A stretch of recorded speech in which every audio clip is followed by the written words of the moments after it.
Europe Matin. Le 7-9, Mathieu Béliard. 8h46, ils sont là. Nicolas Canteloup avec Julie.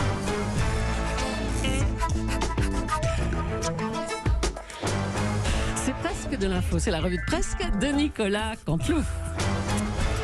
C'est à vous Mathieu Béliard pour l'essentiel de l'actu. Et oui, l'actualité, c'était hier soir, l'ex-président de la République, Nicolas Sarkozy, face à Gilles Boulot. Et nous avons un document, nous allons retrouver, bien sûr, pour les auditeurs qui n'ont pas eu la chance de retrouver ce moment, nous allons retrouver l'interview de Gilles Boulot. Jingle de TF1. Non, ça serait jingle Miss France. Je confirme que je ne vais pas me présenter à Miss France. Oh, c'est génial. On en est où là, Oui, Mathieu bonjour. Béliard, qu'est-ce qui se passe? On passe la parole à Gilles Bonjour, Boulot. monsieur. C'est Gilles Boulot, oui, c'est bonjour. Ouais, c'est pas Jean-Pierre Foucault pour intervenir. Bah oui, c'était prévu pourtant Foucault, c'est pour ça qu'on avait la musique. faire le défilé maillot avec le Ah président là Sarkozy. là là là. Alors, revenons un petit peu Enchaînez. sérieusement. Nicolas Sarkozy, bonsoir. Vous avez été, c'est un moment fort, vous avez été condamné. Alors, vous avez répété qu'il n'y avait pas l'ombre d'une preuve, monsieur Sarkozy.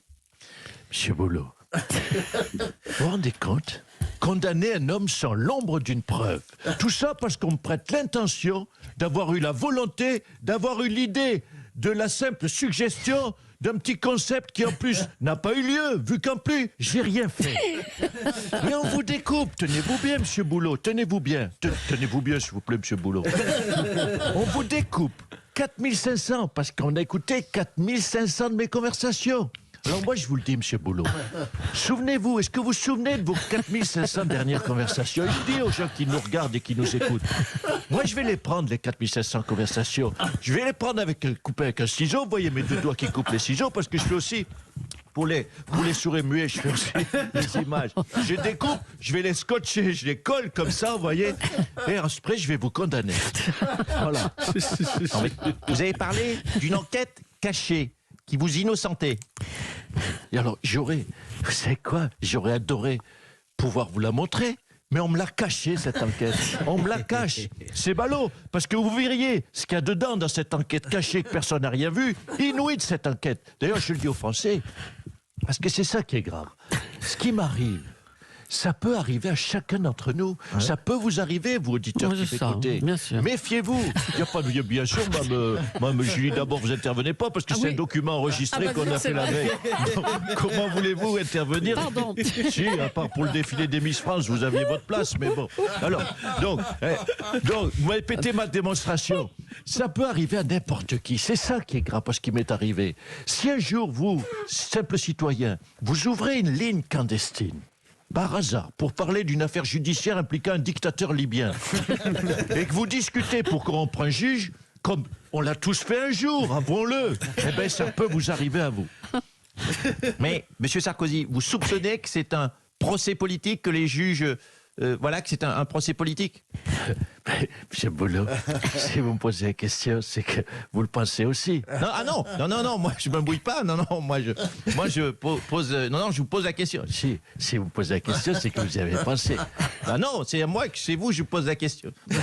Bon, écoutez, moi, je ne veux pas le croire. Néanmoins, au cours de l'enquête, que j'apprends que je suis jugé par un magistrat qui vient du cabinet de Mme Royal.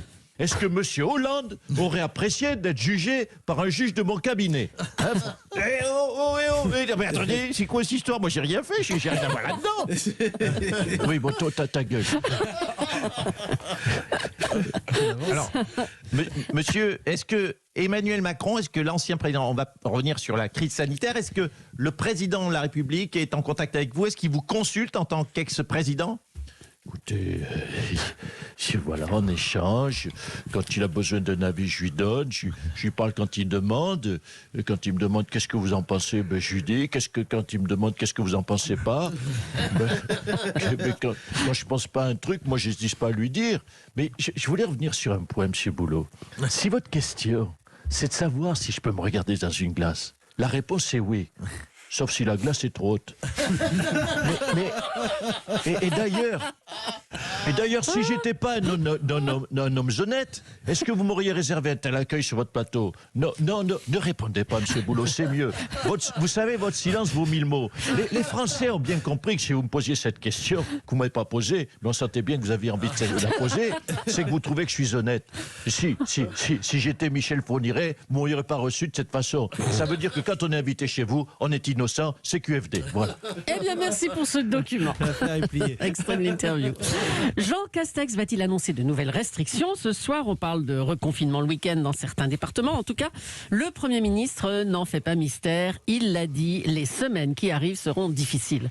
Bonjour Jean Castex. Bonjour Madame Julie, Monsieur Caprol, Monsieur Béliard, bonjour à papy et à mamie qui nous écoutent et à qui je redis vivi, les semaines qui arrivent seront difficiles. Vivi, vous allez en baver. Même si pour certains, vous bavez déjà beaucoup au quotidien. Là, stop. Oh, un peu de gaudriole ne fait pas de mal. On y arrivera tous. Alors, du coup, qu'est-ce que vous avez prévu pour ces semaines difficiles? Et la dernière fois, vous en souvenez, nous avions prévu rien du tout. C'est vrai. Depuis, c'est vrai, Madame Julie Leclerc, inexplicablement, la situation a empiré. Alors, cette fois, nous avons prévu rien du tout, sauf dans le Pas-de-Calais, qui sont les grands gagnants. Le Pas-de-Calais, qui sont les grands gagnants cette semaine. Nous espérons, quel virtuose de la voix, et nous espérons qu'avec ça, l'épidémie reculera partout en France. Alors, on va demander au ministre de la Santé ce qu'il en pense. Emmanuel Macron a demandé aux Français de tenir encore 4 à 6 semaines.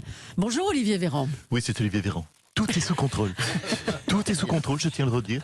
Sauf le virus, bien sûr, qui là est totalement incontrôlable. Mais sinon, tout est sous contrôle. Alors, ça veut dire quoi au juste de tenir encore 4 à 6 semaines?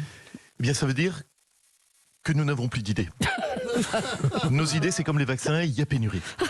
Vous savez, quand un copain vous raconte ses problèmes, mais que vous ne savez pas quoi faire pour l'aider, vous lui dites « tiens bon ». Ben voilà, on dit pareil aux Français, tenez bon. Dans 4 à 6 semaines, c'est fini. Voilà. Mais c'est sûr cette histoire de 4 à 6 semaines? Pas du tout. Il y a un an pile, je vous rappelle qu'on vous disait dans 8 semaines, ce sera fini. Et ça, c'était il y a déjà 54 semaines. Mais j'ai une bonne nouvelle, nous n'avons pas de vaccin, c'est une réalité. Et nous ne la cachons pas aux Français. C'est une réalité et nous ne la cachons pas. Mais nous avons du vaccin, du Xanax, pardonnez-moi, et du Lexomil. En veux-tu, en voilà. Vous en voulez? Parce que j'ai des stocks.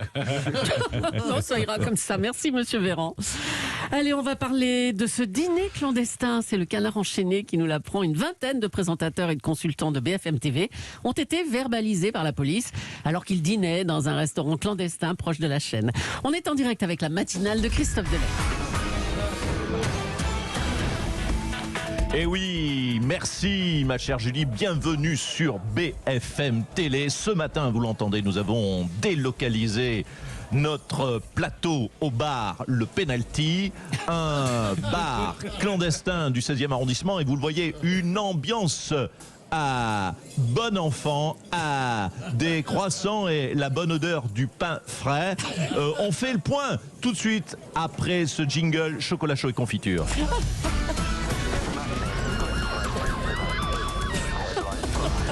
Voilà, donc c'est plus cauchemar en cuisine que thé au café. Patrick Sauce, vous êtes au comptoir avec un café crème, je crois, vous enquêtez. Ce bar clandestin est-il donc dangereux, comme une certaine presse essaye de le faire croire, ou bien des journalistes peuvent-ils s'y rendre et kiffer un minimum sans qu'on leur pète les noyaux? Patrick Sauce. Non, écoutez Christophe, ici tout est sûr, mon café est bon, il ne contient apparemment aucun virus, sa température est normale, le test PCR de mes croissants est négatif, alors qu'un homme rentre à l'instant dans le bar, il commande un verre de vin blanc, et oui, cette heure-ci, monsieur, bonjour monsieur, comment vous appelez-vous? Non, moi je ne veux pas témoigner.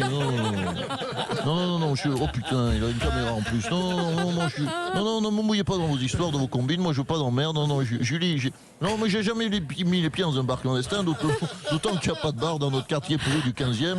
Il y a que des entrepôts et des immeubles avec des vieilles mamies qui ont les cheveux violets. Non. Oui, alors merci. Dans un instant, notre débat, les Français respectent-ils suffisamment les gestes barrières? En tout cas, Notre patron Marc-Olivier Fogiel sera heureux. On fait des records d'audience depuis qu'il y a l'épidémie. Vous voyez, on ne la laissera pas disparaître. À vous, Julie.